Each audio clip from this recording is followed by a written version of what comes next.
Hello and welcome. You're watching DD India Live, India's voice to the world. I'm Gautam Roy, and coming up in the next 30 minutes. Russian President Vladimir Putin terms Russia and India's relationship has unique quality of trust, stresses that India is a natural ally and partner. Marking a historic first, Donald Trump makes campaign manager Susie Wiles as his White House chief of staff, signals a seismic shift in policies, suggesting he will talk to Vladimir Putin. And Amsterdam police says 10 people are in custody after Maccabi Tel Aviv football fans are attacked by what is described as an anti-Semitic hit-and-run squad.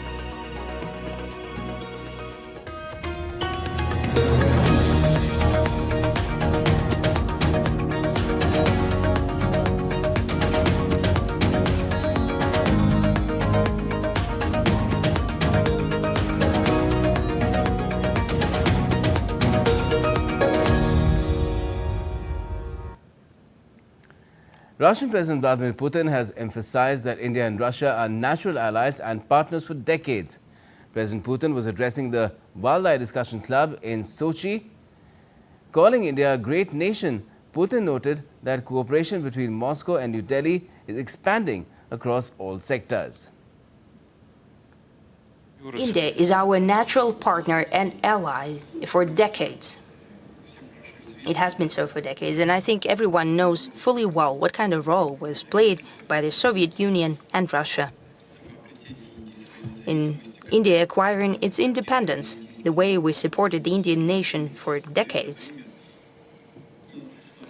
Throughout that time, we've built a unique, in its quality and level of trust, relations with the Indian nation, and I can say it directly, in this case, and the way we feel and the way we understand coming from our Indian friends, there is an overall national consensus about the development of relations with Russia, with our country. Vladimir Putin also talked about the BrahMos missile as an example of India and Russia cooperation. Good relations in security and military and technical cooperation. Look at how much Russian equipment is in Indian army. We have high level of trust in this sphere. We're not simply selling to India. We're not simply selling our armaments, but we're developing weapon systems together. BrahMos system is very well known. We have made it that could be used in 3 spheres, in sea, in air, and on land. Everyone knows that fully well. There are no questions there, and it causes no irritation, but it testifies to the high level of trust and cooperation. Will continue in the same vein, and I hope that will be in the near future and in the far future as well. Now, another dynamic that the world has been looking at closely is how the Russia-US equation will shift after the return of Donald Trump to the White House, and how will it impact the Ukraine war and possibly usher in peace. Take a look at this report. Donald Trump's victory in the recently concluded US elections is already heralding a new era in American diplomacy. This is likely to have a major impact on the Russia-Ukraine conflict. In a latest interview, Trump told NBC that while he has not spoken with Russian President Vladimir Putin since his victory, but he thinks that the duo will have a conversation. This came after Putin congratulated Trump on winning the polls. Praising Trump for showing courage when a gunman tried to assassinate him, Putin said that Russia was ready for talks with the US president-elect. I was under the impression that during Trump's first term as a president, he was bullied from all sides. They did not let him move. I don't know what will happen now, but what was said concerning the desire to restore relations with Russia to help end the Ukrainian crisis, in my opinion, seems to me to be at least worthy of attention. Notably, currently US President Joe Biden had ruled out direct talks with Putin over the Ukraine conflict. Earlier, Trump said that he would end the more than 2-year-old Russia-Ukraine conflict within 24 hours after his return to power. Meanwhile, Ukrainian President Volodymyr Zelensky has said that he was not aware of details of Trump's plan to end the conflict quickly, but he was convinced that a rapid end would entail major concessions for Kiev. A ceasefire when there are no security guarantees, clear guarantees, believable guarantees, not some rhetoric ones, guarantees we can believe in. Such guarantees exist. Ceasefires without them is preparation for the continuation of the occupation, ruining our independence and sovereignty. That's the ceasefire talked about today. Zelensky has been opposing the idea of a ceasefire, citing lack of security guarantees. The US under Biden has been Ukraine's major backer. Bureau Report, DD India. And US President-elect Donald Trump has announced his campaign manager Susie Wiles will serve as his chief of staff at the White House. It is Trump's first major appointment since winning this week's election, entrusting a top position to a political operative who helped him win the election. Wiles will be the first woman to serve as White House Chief of Staff. Wiles is a long-time Florida-based political strategist and is viewed as trustworthy and has got plaudits for helping to manage Trump's successful run for the presidency. Trump chose Wiles over former House of Representatives Speaker Kevin McCarthy, a California Republican who's close to Trump and has been a frequent visitor to Mar-a-Lago. Appreciation for Susie and Chris, the job you did. Susie, come here. Come here, Susie. Chris, come here, Chris. Susie likes to stay sort of in the back, let me tell you. The Ice Maiden, we call her the Ice Maiden. Come here, Chris. Come here, Chris. Susie likes to stay in the background. She's not in the background. Come here, Susie. Well, Donald Trump is still choosing his team. A lot of names to consider. Some crossed out already. That's what the information coming out of his camp is saying. Now, with Susie Wiles appointed first woman chief of staff, what more is to come? Well, Indian Americans like Kash Patel and Tulsi Gabbard are also being considered for important appointments. DD India's Amritpal Singh tells us more from outside Mar-a-Lago, from where all the buzz is originating.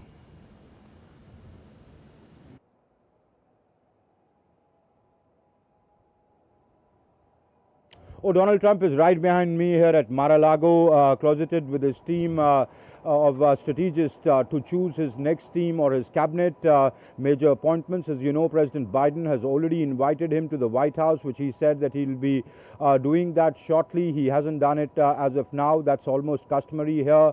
The incumbent president invites the president-elect to work with him as a transition team. What happens here is that the president-elect becomes the president only in January next year.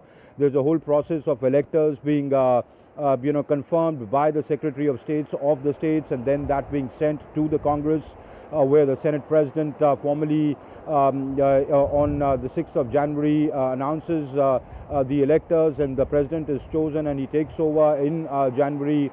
But during that period, the transition team works closely with the current team. In that sense, Joe Biden has become a lame duck president. He cannot take major decisions without consulting Donald Trump and his team. So the transition team will take over, but he's choosing his team. In a first appointment today, he named Susan Wiles, the first woman chief of staff at the White House. She's a close loyalist of Donald Trump, was his chief campaign manager. The 67-year-old becomes the first woman chief of staff at the White House. There are other appointments being considered. Kash Patel is one of them. He could be, he's being considered, as we hear in media reports and political circles, for the CIA director. There are many names doing rounds for the AG's post or the Attorney General's post, a very important post. We hear Eric Schmidt's name doing rounds. These are, of course, all speculations and unofficial and not announced as of now. The other names doing rounds are Tulsi Gabbard. Elon Musk could head the new Department of Government Efficiency, where he would look at cutting $2 trillion from the federal budget. to bring in efficiency into the government. Right now what is happening is there is a lot of jockeying going on to get into Donald Trump's team. All right, thank you, Amrit, from Mar-a-Lago in Florida. Now, Donald Trump's Republican Party has gained control of the presidency and the Senate, but control of the House of Representatives is still unclear, though the Republicans are leading. The Republicans are projected to win 211 seats so far, 7 short of the 218 threshold needed for a majority. By comparison, the Democrats are projected to win 200. There are still 24 seats left to be called, and counting is continuing in those final races. If the Republicans do win the House, it means they will have the majority to pass their legislations through the different levels of government without needing support of the Democrats or independent representatives. Meanwhile, even though Donald Trump is set to become the 47th president of the US, the final results are yet to come. Trump has so far secured 301 electoral votes, while Harris has captured 226. The final call is yet to be taken on Arizona. Out of last 2 where results were declared, Maine went to the Democrats, while Nevada has been won by the Republicans. Trump has been declared the winner in more than half the 50 US states, including key battlegrounds like Georgia, Pennsylvania, Michigan and Wisconsin, all of which voted for Democrats in the last election in 2020. Now let's take a look at some of the other stories that are making news around the world. Well, the venue of the UN conference of the parties, COP29, was unveiled on Friday. Baku Stadium, located in the heart of Azerbaijan's capital, is the venue of COP29 UN Climate Summit. All which Azerbaijan holds the current presidency of the conference, which will be held from the 11th of this month to the 22nd. The events will take place in the green and blue zones of the stadium. Heavy rains in Spain's Catalan town swept away dozens of cars on Friday. The cars were caught in a powerful torrent of water that surged down from nearby mountains. The flood waters caused significant disruption in undating streets and leaving debris scattered across the town. And Copenhagen Zoo introduced 5 new lion cubs to the public for the first time on Thursday. Zoo visitors gathered around the enclosure to watch the cubs explore their surroundings, following their mother's lead. This is only the second time in the last 40 years that the zoo has had a litter of 5 lion cubs. And still to come in this edition of DD India Live. European leaders meet up in Budapest after Trump's victory and pledge to take charge of their own security. And the 8 bells of Notre Dame in Paris ring out for the first time since the 2019 fire.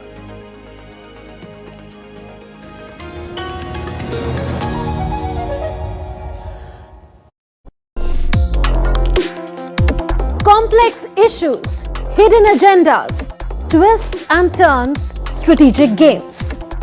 We think all dots are linked. We just need to connect them.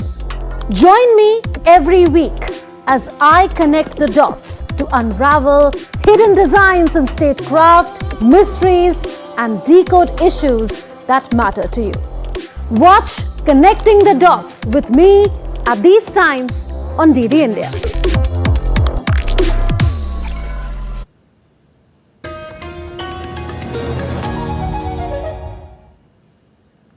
Welcome back. You're watching DD India Live. I'm Gautam Roy. Now, Amsterdam banned demonstrations for 3 days from Friday after overnight attacks on Israeli soccer supporters by what the mayor called anti-Semitic hit-and-run squads, and Israel said it would fly many fans home. Mayor Famke Halsema said Maccabi fans had been attacked, abused and pelted with fireworks around the city, and that riot police intervened to protect them and escort them to hotels. Amsterdam banned demonstrations through the weekend and gave police emergency stop and search powers in response to unrest that exposed deep anger over the Gaza-Israel conflict. Israeli football fans were beaten and injured in violent clashes in Amsterdam overnight, which the Dutch government condemned Friday as anti-Semitic attacks on Israeli citizens. Dutch police said they had launched a major investigation into multiple violent incidents following the Europa League soccer game on Thursday night between Israel's Maccabi Tel Aviv and Dutch side Ajax. Amsterdam police on Friday said 10 people were taken in custody.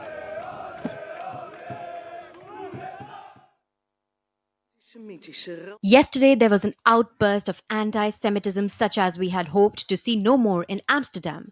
And I am furious, and on behalf of the City Council and on behalf of the DRIOC, I express the strongest condemnation of the violence that has taken place among our Jewish Amsterdam residents. There is fear, dismay, anger, disbelief. Meanwhile, Israel has sent 2 commercial planes to the Netherlands to repatriate hundreds of Israeli football fans after overnight attacks in the streets of Amsterdam. Israel's Prime Minister Benjamin Netanyahu's office said the order to send planes was given, in fact, after a very violent incident targeting Israeli citizens following the match between Maccabi and Ajax Amsterdam. At least 5 people have been hospitalized.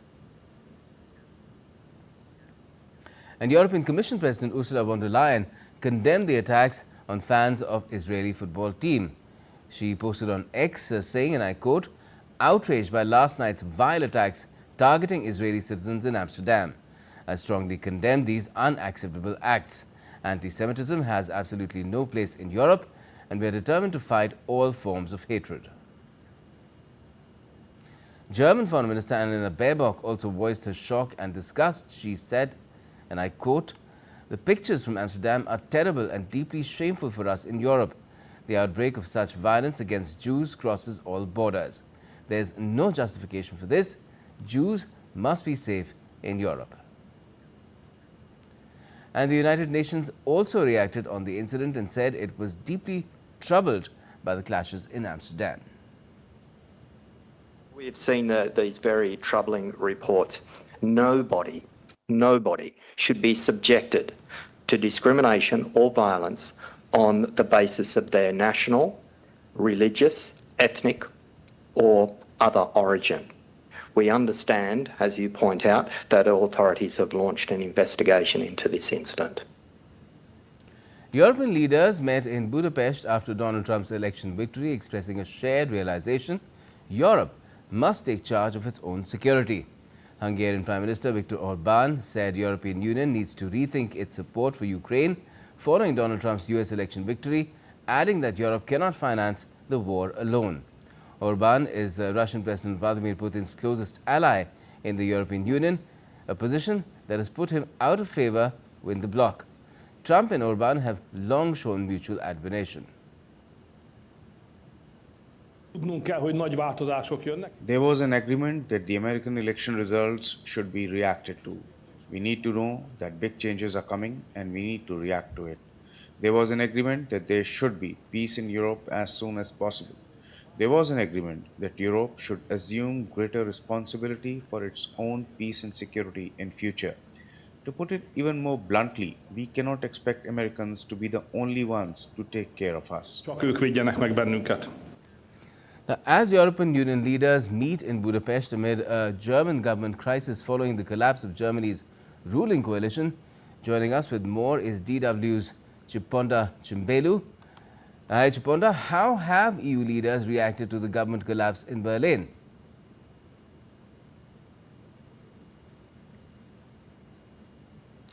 Thanks for having me. Well, EU leaders are meeting for a summit in Budapest, and most of them have expressed little concern publicly about the ongoing government crisis in Germany. Now, some of those who spoke with DW off the record said that they see this as an opportunity for Germany to move forward with a government that is clear about what it wants to do. Now, the three-party coalition in Berlin had sent mixed signals to EU lawmakers. And the bloc wants to see clear messaging because it may need more collaboration with a Trump administration in Washington next year. And so, Chiponda, what can we really expect from Europe in this matter? Well, most experts say that Europe cannot replace the US in terms of military aid to Ukraine. So EU leaders will be hoping that they can get Donald Trump on their side and that he will not stick to some of the threats that he made during his election campaign. Now, the fact is that Europe doesn't really have a plan for what to do if the US were to withdraw its military aid to Ukraine. Now, this is why it's also very important for EU leaders to come up with a plan. Now, also on the agenda in Budapest will be transatlantic relations, of course, and then migration, which is a big topic here in Europe. Now, the reason that EU leaders want more stability in Berlin is that France, the bloc's second biggest country, is weakened politically. President Macron lost his parliamentary majority after snap elections in the summer, and he has a weak coalition. Now, if Germany can get its act together politically, then at least there would be clear signals from the EU's biggest country, and that would help put a united front against Washington whenever needed. Chipolo Chimbelu, thank you for that update. Now, Botswana inaugurated opposition leader Duma Boko on Friday, following a historic election that kicked out former ruling Botswana Democratic Party by a landslide loss for the first time in 58 years. The 54-year-old of the Umbrella for Democratic Change coalition will replace President Mokgweetsi Masisi. During his speech, Boko called for unity and pledged to lead Botswana to greater heights.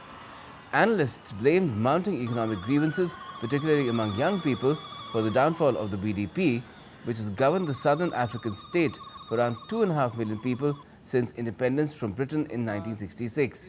Like many African countries, Botswana's economy has largely depended on the export of a single commodity, in its case, diamonds. Now, the day after protesters took to the streets, heavy police and military presence was observed on Friday morning. Debris from the previous day's clashes remained, with burnt-out vehicles and rubble strewn across the streets. Mozambique's largest hospital said at least 3 people were killed and 66 injured during the clashes, and the fatalities add to that at least 18 people killed in earlier protests since the 9th of October polls, which the opposition claims were rigged. Some groups have given a higher toll, with Mozambique's Center for Democracy and Human Rights reporting 34 deaths overall. Thursday's protests were the biggest Mozambique has ever seen against Frelimo, the party that has ruled the southern African state since 1975 and was declared winner of last month's election by a landslide.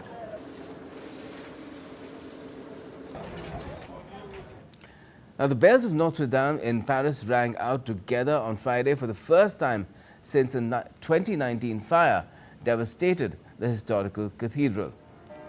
The sound of the 8 bells of Notre Dame's northern belfry comes a month before the cathedral is set to reopen following 5 years of painstaking restoration work in the wake of the blaze.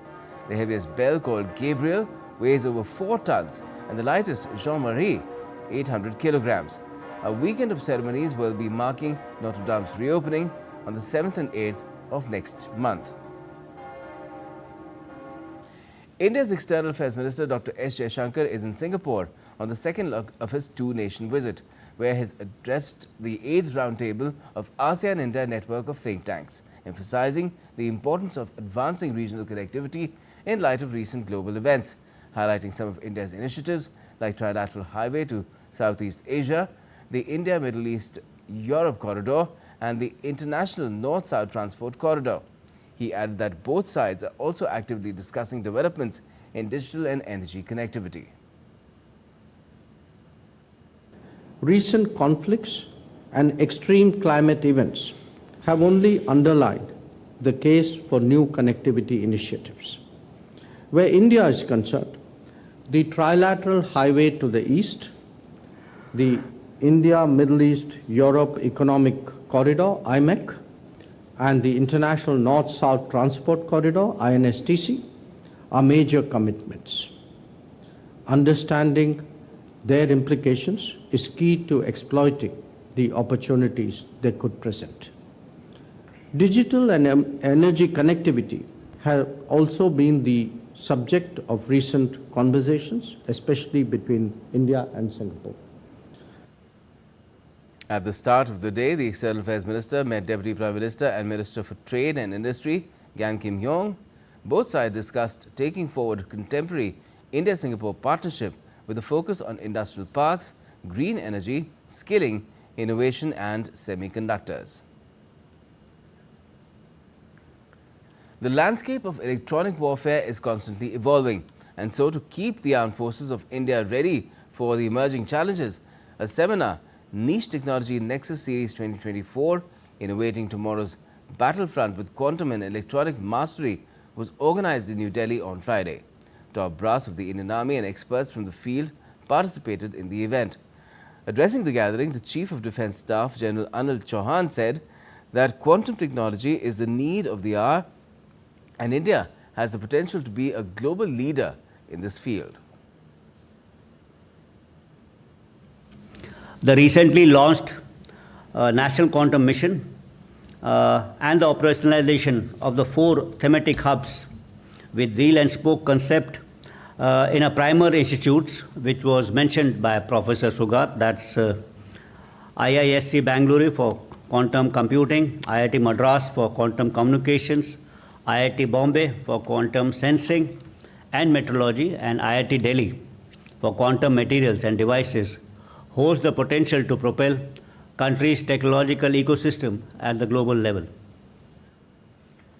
And if you talk about sports, well, popular for her unconventional routine at the Paris Olympics 2024, Australian breaker or breakdancer Rachel Gunn clarified that she's not retiring but rather taking a step back from elite competitions. Gunn, also known as Ray Gunn, was trolled and criticized for her routine in Paris, which also led to conspiracy theories about her qualification for the event. Breaking was included at the Olympics for the first time this year, but hasn't been included on the program for Los Angeles 2028 or Brisbane 2032. Many fans also took to social media to blame Gunn as the reason for its exclusion from future Olympics. And that's all we have for this edition of DD India Live. But let us know your thoughts on the news of the day. And for those on the go, you can get all the latest news and updates from India and across the world on DD India's mobile app. It's available on both Android and iOS. You can scan the QR code that's on the screen there and download the app right away. And we'll be back with more news as it breaks here on DD India. I'm Gautam Roy, and from all of us here in Delhi, thanks for watching DD India Live.